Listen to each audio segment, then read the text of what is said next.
Guys welcome back to my channel, this is দেবাউনো lifestyle. So guys আজ আমি চলে এসেছিলাম বোলপুর আমার কাজের সূত্রে।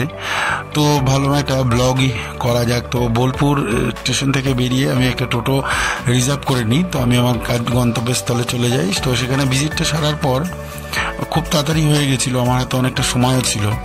তো কাকাকে বললাম, কাকা এখান দিয়ে সোনাঝুরি হাটটা কত দূর? তো প্রায়শ আমি ফেসবুকে দেখতে পাই ভিডিওটা সোনাঝুরি হাটের, তো আমি কখনো যাইনি। তো কাকা বললো ধারে আছে, চলো দেখিয়ে নিয়ে আসি।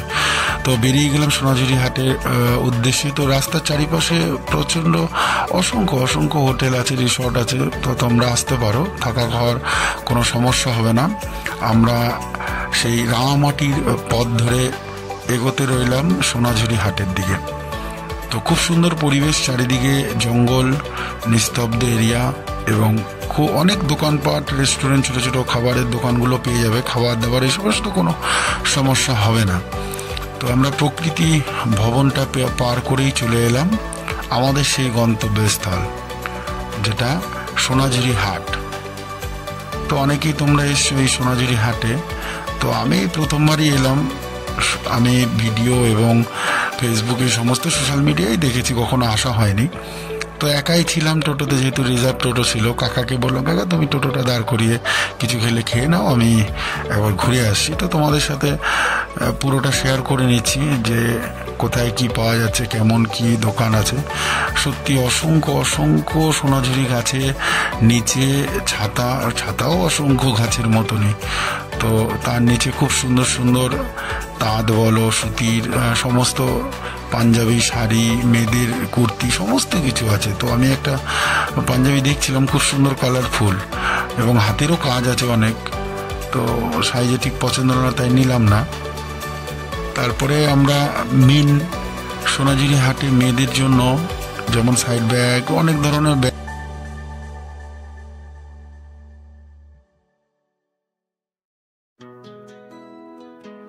জিনিস আছে, যা আপনারা ঘর সাজানো, নিজের ড্রেস, সমস্ত কিছু। তারপরে আমি চলে এলাম, এখানে দেখছিলাম নাচ ছিল অনেকে।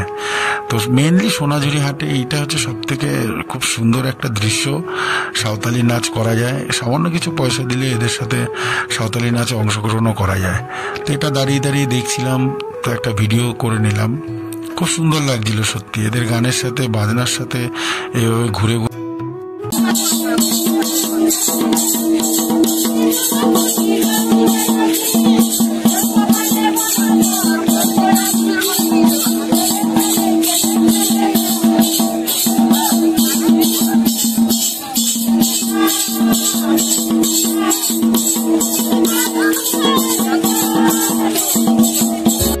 অপূর্ব, এটা দেখে মন ভরে গেল। তো তারপরে আমি চোকার দেখছিলাম কিছু, এখান থেকে 3টে চোকার নিয়ে নিলাম আমার 3 জনের জন্য। তো খুব সুন্দর চোকারগুলো, খুব কম দামের মধ্যে, 60-70 টাকা করে দাম আছে। তো চোকারগুলো নিয়ে নিলাম। আচার দেখলাম সামনে, সত্যি জিভে জল চলে এলো না, খুব সুন্দর আচারগুলো খেলাম। আমি কদবেল মাখাটাই খেলাম। দেখুন সমস্ত রকমের হাতের কাজ, কত সুন্দর হোম নেম প্লেট, হাতের ডিজাইনিং, হরিণ আছে, অনেক কিছু আছে ঘরে সাজানোর জন্য, পেঁচা, আরও অনেক কিছু। সমস্তটাই কাঠে তৈরি করা, সত্যি হাতের কাজের কোনো তুলনা হয় না। তো সমস্তটা তোমরা দেখে নাও। তো কারা এসছে এর আগে সোনাঝুরি হাটে কমেন্টে জানিও। আর যারা আসতে চাও, সিম্পলি স্টেশন বোলপুর স্টেশন নামবে, যেখান দিয়ে আসবে বোলপুর স্টেশন প্রায় সমস্ত ট্রেনই দাঁড়ায়। নামে যে কোনো টোটোকে বলবে সোনাঝুরি হাট যাবো, ওই মিনিট 10-15 মতন লাগবে, সোনাঝুরি হাটে চলে আসবে। রিজার্ভ করলে হয়তো 100 টাকা লাগবে, নচিত সবাই মিলে এলে 30-40 টাকার মধ্যে হয়ে যাবে। তো এখানে খাওয়া আর ছোটো রেস্টুরেন্টের অভাব নেই, সমস্তটাই পাবে। দিয়ে এখান দিয়ে আমি বেরিয়ে গেলাম।